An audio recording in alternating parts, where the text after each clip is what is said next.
Hello दोस्तों, नमस्कार। स्वागत है आपका आपके यूट्यूब चैनल एग्ज़ाम 91 पे। तो दोस्तों कैसे हैं आप लोग? चलिए, उम्मीद कर रहे हैं बढ़िया होंगे। चलिए आप लोगों को एक जानकारी देते हैं। जानकारी दोस्तों ये है कि जो आपका करंट का पोर्शन है, ऐसे तो आप लोग कंप्लीट नहीं कर पाएंगे। करंट के पोर्शन को तैयार करने के लिए अभी देखिए रेलवे के एग्ज़ाम हुए हैं, उनमें एक आरपीएफ का एग्ज़ाम हुआ था, आरपीएफ एसआई का। तो उसी एग्ज़ाम के लिए हमने उसमें जितने भी करंट के क्वेश्चन आए थे वो आपको टाइप हो गए हैं। आज रिकॉर्ड नहीं हुए हैं क्योंकि आज अभी लेट आएंगे, अभी आ नहीं पाए हैं। टाइप हो गए, इतना कंफर्म हो गया है। कल आपको जो है वो कल रिकॉर्ड किए जाएंगे, तब आपको मिल जाएंगे। ठीक है, नहीं रिकॉर्ड तो हो जाएंगे, हाँ आज आ जाएंगे और कल आपको मिलेंगे। ठीक है, तो आज रिकॉर्ड हो जाएगा, कल मिल जाएगा। तो मेन चीज़ ये थी कि वहाँ के जो क्वेश्चंस हैं लगभग 150 के आसपास हैं। एक ही वीडियो में कंप्लीट करा दूंगा वो क्वेश्चंस आपको, क्योंकि आए हुए हैं क्वेश्चंस वैसे ही बनते हैं। टीसीएस का पेपर है, करा रहा है सर, जो आपका रेलवे का एग्जाम है वो टीसीएस करा रहा है। तो जो आपका जो एनटीए है और टीसीएस लगभग एक जैसा ही पेपर बनाते हैं। तो इसलिए उसके जितने भी क्वेश्चंस हैं मैं आपको सारे के सारे करा दूंगा। ठीक है, एक बार में एक वीडियो में खत्म कर दूंगा। कुछ इकोनॉमिक्स के क्वेश्चन है, अभी आने वाले समय में जो हम लोगों का टाइम आ रहा है धीरे धीरे 8 से 10 दिनों में, अगले आने 8 से 10 दिनों में आपको वो सारे क्वेश्चंस मिलेंगे जो प्रीवियस ईयर्स में अभी या रिसेंटली 2024 में पिछले 2 महीने में जो एग्जाम हुए वहां से आपको सारे क्वेश्चंस मैं कराऊंगा। क्यों कराऊंगा? क्योंकि वहां के क्वेश्चंस आपको फंस सकते हैं। ठीक है, तो इसलिए रिसेंट वाले जो भी एग्जाम होते हैं उनको जरूर देखा करिए, कवर कर लिया करिए जितनी जल्दी हो सके। तो आपको हर सब्जेक्ट का चैप्टर वाइज मैं अलग अलग दे दूंगा। चाहे उसमें 20 क्वेश्चन आए, वो मुझे चाहे 4 मिनट का वीडियो बनाना पड़े, चाहे 5 मिनट का, मैं आपको वो बना के कंप्लीट करा दूंगा। पूरे जो अभी पिछले 3 से 4 महीने में जो भी पेपर हुए हैं, रेलवे के हुए हों, ठीक है, तो चाहे जैसे भी वो आपको कंप्लीट मिलेंगे। चलिए अब हम लोग अपनी हिंदी की क्लास देखते हैं। क्या है लिखा हुआ है? पीहू कंप्यूटर ठीक करती है। क्या लिखा हुआ है? पीहू कंप्यूटर ठीक करती है। इनमें से कौन सा वाच्य होगा? तो आपको पता है कर्ता, कर्म, ये सब कारक वाले जितनी भी चीजें होती हैं ये सब वाच्य में आती हैं। बस अब यहां पे मेन चीज है कि हमको कृतवाच्य, कर्मवाच्य, भाववाच्य और इनमें से कोई नहीं। तो देखो पीहू कंप्यूटर ठीक करती है, इसमें कृतवाच्य हो जाएगा। क्या हो जाएगा? कृतवाच्य। क्योंकि पीहू क्या है? वो कर्ता है और कर्ता ही बन जाएगा क्योंकि वो ठीक कर रही है, तो इसलिए कर्ता जो है उसके साथ शामिल हो जाएगा। वी उपसर्ग से बना शब्द निम्नलिखित में से कौन सा है? चलो, वैवाहिक तो एक ही मात्रा है, वी तो है नहीं। अब वीर तो ये तो पूरा शब्द ही है, इसको अलग हम लोग नहीं कर सकते हैं। फिर विरक्त आ जाता है। अब विरक्त में भी देखो बड़ी ई की मात्रा लगी है, छोटी ई के लिए वियोग एक ही शब्द मिल रहा है और जो कि सही भी हो जाएगा। ठीक है, चलिए भाई आगे बढ़ेंगे। 3 नंबर, निम्नलिखित में से किस शब्द में इक प्रत्यय का प्रयोग हुआ? प्रत्यय हमेशा शब्द के अंत में लगते हैं, प्रत्यय हमेशा शब्द के अंत में लगते हैं और इक प्रत्यय पूछा जा रहा है। कौन सा इक प्रत्यय का प्रयोग हुआ है? इक प्रत्यय जो है वो कहां पर उसका प्रयोग हुआ है? तो देखो विकल, अलक, धनिक और पुलक। अब किसी में भी आपको ऐसा कुछ नहीं दिख रहा, सिर्फ एक शब्द दिख रहा है। 3 नंबर क्या दिख रहा है? धन प्लस इक, यानी कि धनिक। धन प्लस इक सही हो जाएगा। चलिए भाई, त्रिलोचन में समास बताना है। क्या बताना है? त्रिलोचन में समास। लोचन का मतलब होता है आंख और त्रि का मतलब होता है 3। तो 3 नेत्र वाला कौन होता है? तो त्रिनेत्र मतलब शंकर जी कहा जाता है। और जैसे ही अर्थात शब्द निकल के किसी तीसरे शब्द की तरफ चले जाएं तो वहां पे बहुब्रीहि समास हो जाता है। चलिए फिर देखिए, शुद्ध वर्तनी वाले शब्द का चयन करना। अंत्याक्षरी, पूजनीय, तदोपरांत, कवित्री। ठीक है, अब इतने शब्द जो दिए हैं ये शब्द ज्यादातर हमेशा ही आपको ऐसे ही देखने को मिलते हैं। इनमें कभी भी आपको कुछ भी और चीजें देखने को नहीं मिलेंगी, ऐसे ही एग्जैक्ट ऐसे ही शब्द बन के आते हैं। ठीक है, तो देखो यहां पे जो अंत्याक्षरी लिखी हुई है, अंत्याक्षरी बिल्कुल सही लिखी हुई है, इसमें किसी भी तरीके की कोई गलती नहीं है। इसलिए हम लोग क्या है, इसको साइड कर देंगे। और यही उसने पूछा था कि भैया इनमें से सही कौन सा होगा, तो जो सही है वो आपको बता दिया गया। चलिए भाई आगे बढ़ते हैं। अनेक शब्दों के लिए एक शब्द का चयन करना है। लंबे केसों वाली नारी, केस का मतलब होता है बाल, तो जिसके बाल लंबे होते हैं उस नारी को क्या कहा जाता है? केसनी कहा जाता है, दीर्घ केशी कहा जाता है, लूजमती कहा जाता है, या इनमें से कोई नहीं। तो दोस्तों जिसके भी बाल लंबे होते हैं, लंबे केस होते हैं, उसको केशनी कहा जाता है। चलिए फिर 7 नंबर देखेंगे। निम्नलिखित में से कौन उपसर्ग रहित शब्द है, जिसमें उपसर्ग ना हो, मतलब वो पूरा का पूरा शब्द ही बना हुआ हो, ठीक है, या तो हो सकता है प्रत्यय लगा हो। तो पूरा का पूरा शब्द जो है हमको लेना पड़ेगा जिसमें ना तो उपसर्ग होना नहीं चाहिए, बस ये मेन चीज ये है। तो सुरेश, सुयोग, अत्यधिक और विदेश, तो देखो इनमें सब में एक मुख्य शब्द अलग है और इनके लिए इनमें शब्द नए जोड़े गए हैं, ठीक है। तो योग शब्द अलग है, सु जोड़ा गया है, अत्यधिक में अधिक अलग है, अत्य जोड़ा गया है, और विदेश में देश अलग है और वी जोड़ा गया। तो ये सब तो इसमें इन सभी में क्या लगा हुआ है? इन सभी में आपका उपसर्ग लगा हुआ है। बचता है सुरेश, सुरेश एक नाम है और इसमें आपको कहीं पे भी कोई भी उपसर्ग नहीं लगाया गया है। चलिए 8 नंबर, राजपुरुष में समास होगा। अब राजपुरुष का मतलब क्या होता है? राजा का पुरुष, ठीक है, राजा का पुरुष, यानी कि ये तत्पुरुष समास बन जाता है। कारक चिन्ह आ गया, तत्पुरुष समास बन जाएगा। और इसका जो संबंध होता है वो षष्ठी कहा जाता है, या कह सकते हैं संबंध तत्पुरुष में चला जाएगा, ठीक है। तो यहां पे आपको क्या बन जाएगा? तत्पुरुष समास। चलो भाई आगे देखते हैं। शुद्ध शब्द का चयन करना है, शुद्ध वाक्य का, शब्द का नहीं, सॉरी, शुद्ध वाक्य का चयन करना है। तो क्या हो जाएगा? मोहन से सहायता मुझे दी, नहीं, हो जाती है प्रेम और मोहब्बत, भैंस का दूध ताकतवर होता है, भाषण प्रधानमंत्री देता है। अब भाई देता है कैसे कह सकते हो यार, वो तो सम्मानीय व्यक्ति होते हैं, ठीक है, तो देता है तो नहीं, देते हैं होता तो ठीक था। लेकिन मोहन से सहायता मुझे दी, मोहन ने मुझे सहायता दी तो ठीक, एक बार को ले सकते थे। हो जाती है प्रेम मोहब्बत, एक उम्र होती है भाई। भैंस का दूध ताकतवर होता है, इसमें कोई भी गलती नहीं है, तो ये बिल्कुल सही हो जाएगा। हाथ के पर्यायवाची बताना है। हाथ तो हाथी, गज, कुंजर, भानु, रवि, दिनकर, हस्त, कै, पाण और सौरभ, सुरभि, खुशबू। तो यहाँ पे तो भाई ये जो है आपका 10 नंबर में तीसरा ऑप्शन बिल्कुल सही होना चाहिए। पंक्ति मतलब जो हस्त, कर और पाण बिल्कुल सही हो जाएगा।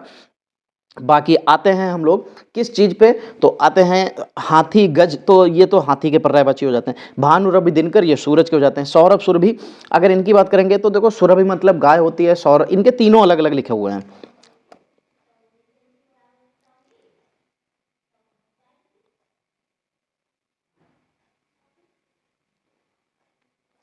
चलिए गंगोदक का सही संधि विच्छेद होगा। तो देखो गंगोदक को अगर आप तोड़ते हैं, अगर आप गंगोदक को तोड़ें तो क्या बनेगा? तो देखो 11 नंबर में जिस हिसाब से लिखा है, तो इसमें देखो मेन चीज होती है संधि विच्छेद जब करते हैं तो इनमें कुछ नियम होते हैं, बस उन्हीं को ध्यान रखना है, आराम से हो जाता है। जैसे गंगोदक में तो ओदक निकल रहा है अलग और गंगा अलग निकल रहा है, तो जब ओदक लिखा जाता है तो ओ के साथ कभी नहीं लिखा जाता है, बड़ा आ और ऊ बन जाता है, वो ओ बना देता है। तो यहाँ पे गंगा प्लस उदक हो जाएगा, क्या हो जाएगा? गंगा प्लस उदक हो जाएगा, और यही आपकी मात्रा वाला सही शब्द भी बन जाएगा। तो ये आपका यहां पे सही बन जाएगा। स्प्लिट द बीन्स का अनुवाद जो है क्या हो जाएगा? Split the beans. तो अगर इसका सही अनुवाद हो जाएगा रहस्य उजागर कर देना, समस्या को और बुरा होने से रोकना, रहस्य को रहस्य रखना, और इनमें से कोई नहीं। तो स्प्लिट द बीन्स का मतलब होता है रहस्य उजागर कर देना। 13 नंबर, हिमकर और मृगांक पर्यायवाची किसके होते हैं? हिमालय के, चंद्रमा के, हिमगंगा के और हिम समुद्र के। तो जो हिमकर और मृगांक लिखे हुए थे, तो देखो चंद्रमा क्या होता है? ठंडा होता है, हिमकर क्या होता है? ठंडा होता है। इस तरीके से आप अपना एक कॉम्बिनेशन बनाइए तो याद रहेगा। सॉरी देखो मैंने हिमालय के लगा रखे हैं, किसके हो जाते हैं? अगर हिमकर और मृगांक तो चंद्रमा के हो जाते हैं। कौन सा विकल्प युग्म, कौन सा विकल्प विलोम युग्म है? विधि, न्याय, गुण, सगुण, आशा, अभिलाषा, थोक और फुटकर। अच्छा भाई, विधि न्याय नहीं बनता है, गुण सगुण नहीं, आशा अभिलाषा नहीं, थोक और फुटकर बिल्कुल सही है। विलोम शब्द पूछा था, बिल्कुल सही हो जाएगा। इनमें से कौन सा शब्द ओड़ा प्रत्यय से बना शब्द है? इनमें से कौन सा शब्द ओड़ा प्रत्यय से बना शब्द है? प्रत्यय का मतलब होता है जो शब्द के अंत में लगता है। हसोड़ा, हसोरा, हंसोड़ा और हंसोड़ा, ठीक है। हंसोड़ और हंसोड़ा दो चीजें लिखी हुई हैं। अब देखिए मेन चीज ये है प्रत्यय को आपको पता होना चाहिए। तो देखो इसमें लिखा कैसे होगा, हंस और ओड़ा। तो चौथा ऑप्शन जो दिखाई दे रहा है हंस और ओड़ा, तो ये बिल्कुल भैया प्रत्यय बन जाएगा, ओड़ा शब्द से बना हुआ।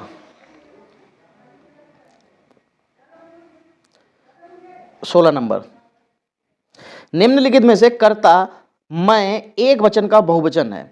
जो मैं शब्द होता है उसका हमको बहुवचन बताना है, तो क्या हो जाएगा, मुझे, मेरे लिए, हम, हमारा और हम। तो देखो मैं मतलब अकेला सॉरी, बहुवचन बनाएंगे तो क्या बन जाएगा, हम बन जाएगा। ठीक है। 17 नंबर, इनमें एक शब्द तत्सम है, वो पहचानना है। तो पीपल, पोखर, पकवान, पाक। अब अगर हम लोग इसकी बात करेंगे तत्सम शब्द की, तो तत्सम शब्द ये पकवान जो लिखा हुआ है यही फिर सही बन जाएगा, बाकी तो फिर तद्भव है। बाकी मैं सच बताऊं तो मैंने सी वाला जो शब्द है मैंने नहीं पढ़ा है। ठीक है, हाँ, बाकी जैसे पीपल, पोखर, पाक ये तो सब तद्भव शब्द हैं, तो इसलिए तो ये तो पढ़े हुए थे। पेपर करने के दो ही तरीके होते हैं, या तो आपको क्वेश्चन का आंसर पता हो या उसके 3 ऑप्शन पता होने चाहिए कि ये नहीं हो सकते, तभी आप क्वेश्चन का आंसर सही तरीके से कर पाओगे। निम्नलिखित में से कौन भिन्नार्थक नहीं है? तो गाय, बछेरू, रोटी, चपाती, प्रचार, प्रसार, उर्दू और फारसी। तो निम्नलिखित में से कौन भिन्नार्थक नहीं है? अच्छा, भिन्नार्थक अलग अलग शब्द वाले नहीं हैं। तो गाय, बछेरू, तो गाय का बच्चे को बछेरू कहते हैं। रोटी, चपाती, रोटी को तो चपाती ही कहते हैं, तो ये भिन्नार्थक नहीं, तो ये समान शब्द हो जाएंगे। प्रचार, प्रसार अलग अलग है, उर्दू, फारसी अलग अलग है। द्विज अर्थ शब्द के अर्थ हैं, द्विज शब्द के अर्थ हैं। अच्छा भाई, ब्राह्मण, क्षत्रिय, पंछी, दांत, अंडज, चंद्रमा, तो द्विज शब्द में तो ये तो फिर सभी चले जाएंगे, तो फिर ये सभी ऑप्शन हो जाएंगे। ठीक है, द्विज शब्द के जो अर्थ लिखे हुए हैं जैसे ब्राह्मण, क्षत्रिय, पक्षी, दांत, अंडज, चंद्रमा, ये सब द्विज के जो है अर्थ वाले शब्द बन जाएंगे। चलिए, लिखा हुआ है यहाँ पे पक्ष शब्द क्या है? पक्ष, तो लिखा हुआ है तद्भव, तत्सम, देशज और संकर। तो जो पक्ष शब्द होता है वो बन जाता है तत्सम शब्द बनता है। क्या बनता है? तत्सम शब्द होता है। 21 नंबर, कर्ता, लिंग, वचन, कारक आदि के अनुसार बदल जाते हैं, तो उनको क्या कहते हैं? पारिभाषिक शब्द, मुहावरे और लोकोक्तियां, तकनीकी शब्द।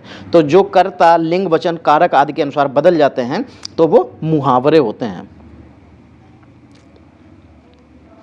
चलिए, फिर यहाँ पे एक गद्यांश दिया है। ठीक है, एक गद्यांश दिया है और इसके बारे में हम लोग पढ़ेंगे और देखेंगे। भारत के उत्तर में जम्मू कश्मीर राज्य स्थित है। इस राज्य को भारत का स्वर्ग कहा जाता है। यह प्रदेश पर्वतों का ऊपर बसा हुआ है। कश्मीर के उत्तर में पाकिस्तान, अफगानिस्तान, चीन तथा तिब्बत देश बसे हैं। इसके दक्षिण में हिमाचल तथा पंजाब राज्य स्थित है। यहाँ मुगल बादशाह जहांगीर ने शालीमार और निशात नामक 2 बाग लगवाए। भारतवर्ष में केसर की खेती भी इसी प्रदेश में होती है। श्रीनगर, पहलगाम, अनंतनाग तथा गुलमर्ग यहाँ के दर्शनीय स्थल हैं। यहाँ की डल झील में तैरते हुए खेत एवं हाउस बोट बहुत सुंदर लगते हैं। कश्मीरी लोग कुर्ता सलवार पहनते हैं। यहाँ लकड़ी पर नक्काशी और ऊनी रेशमी कपड़ों पर कशीदाकारी का काम किया जाता है। डिलीशियस किस्म का सेब भी कश्मीर में पैदा होते हैं। कश्मीर को भारत का स्वर्ग कहा जाता है। चलो भाई, क्वेश्चंस। जम्मू कश्मीर राज्य स्थित है भारत के मध्य में, भारत के पूर्व में, भारत के दक्षिण में, भारत के उत्तर में। तो बिल्कुल सबसे ऊपर है, तो सिंपल सी बात है, नक्शे में जो सबसे ऊपर होता है वो उत्तर होता है। शालीमार और निशात बाग किस मुगल बादशाह ने बनवाए थे? तो वहां पे बताया गया था किसने बनवाए थे, तो शाहजहां ने बनवाए थे। हाँ, शाहजहां ने ही बनवाए थे। तो क्या हो जाएगा ऑप्शन? जहांगीर था कि शाहजहां, यार ये कंफ्यूज कर रहा है। शालीमार, जहांगीर ने शालीमार ये लिखा है, ये देखिए जहांगीर ने।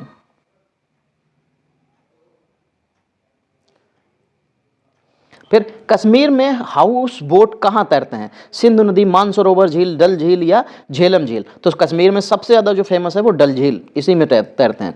जम्मू कश्मीर के लोग क्या पहनते हैं? धोती कुर्ता, सलवार कुर्ता, साड़ी या ये सभी? तो सलवार कुर्ता पहनते हैं। ठीक है, देखिए क्वेश्चंस कुछ तो आज बहुत ही बेहतरीन थे, लेवल थोड़ा सा अच्छा था। कोशिश रहेगी कि आपको और भी अच्छा दे पाएँ। चलिए, आज की क्लास यहीं तक रहेगी, मिलेंगे अगली क्लास में, तब तक के लिए जय हिंद दोस्तों।